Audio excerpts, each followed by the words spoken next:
Well, Bev, ordinarily the death of an ISIS leader would be really important, but I mean, this is the third ISIS leader in the last 12 months to have been killed, if this is proven true. He'd only been sworn in late last year, November. We hadn't seen any public statement from him. We don't know his real name. He'd sort of issued no leadership role, and it's not even clear that he has been killed.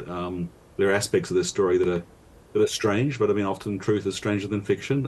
This is an area that Turkey's controlled for 5 years in the province of Irfan, so it would be unusual. It's an area that was badly hit by the earthquake, a lot of foreign media attention in the area. It's not an area that ISIS conducts operations. So it does seem strange that an ISIS leader would be there, but it's possible. Yeah.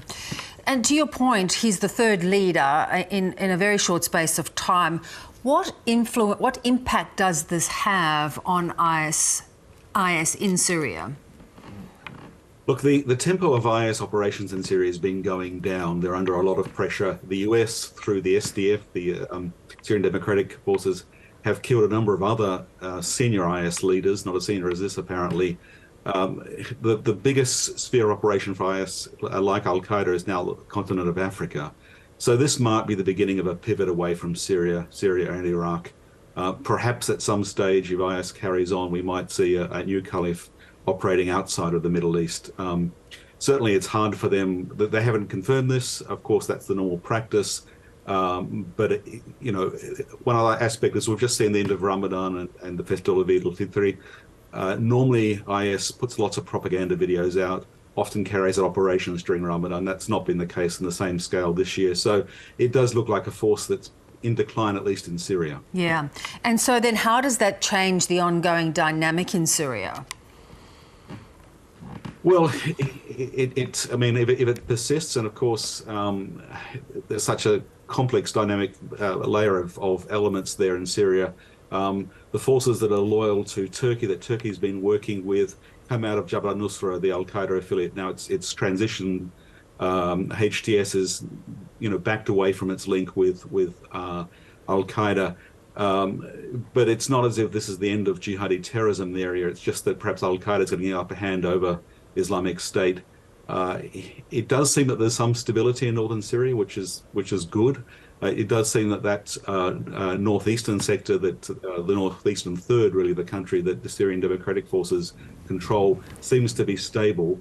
But there's, it's such an ongoing rolling tragedy. We've sort of taken our eyes away from it. The suffering really isn't stopping. And of course, the earthquake, serious economic deprivation, harsh conditions, none of that's really abated for people there. Yeah, it is, as you say, where the world's eyes have sort of averted from Syria with so much else to occupy it, which is a tragedy. What did you make of the other IS leader linked to the 2021 Kabul airport bombing, now also reportedly killed by the Taliban last week? Was this a separate attack? Has it been verified? It's not been verified. It does seem, on the face of it, credible. We know that the Taliban, which are close to al-Qaeda but at war with IS Khorasan, the Afghanistan end of IS, they are embarrassed by their apparent failure to control IS. There's been a series of IS attacks, particularly targeting Hazara and other minority communities. So it's, it would be expected that sooner or later they'd find out the cell that was behind that awful airport bombing that killed 180 plus people.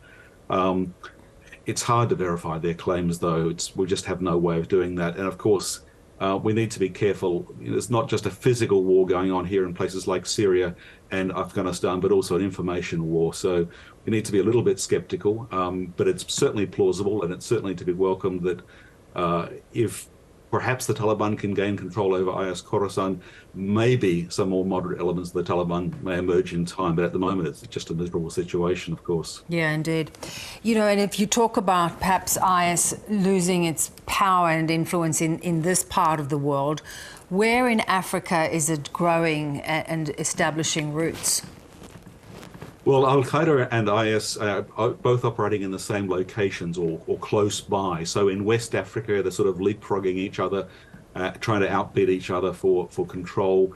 We know that al-Shabaab in the Horn of Africa, in Somalia and Kenya, is largely loyal to al-Qaeda, or at least that's its closest affiliation, but there's breakaway elements that are linked to IS, and apparently those breakaway elements have been involved in the insurgency in the northeast of Mozambique. So the Sahel, that area south of the Sahara, across the African continent is the main area that they're operating, but they're also trying to make inroads down the east coast of Africa. And not to say that, we should say that they're triumphant and on a march, but nor should we ignore what they're doing. If it was Europe, it would be all over our news, because as Africa, we tend not to pay attention. Yeah, it is, again, another part of the world that is often neglected. Greg, appreciate your time. Thank you. Thanks, Bev.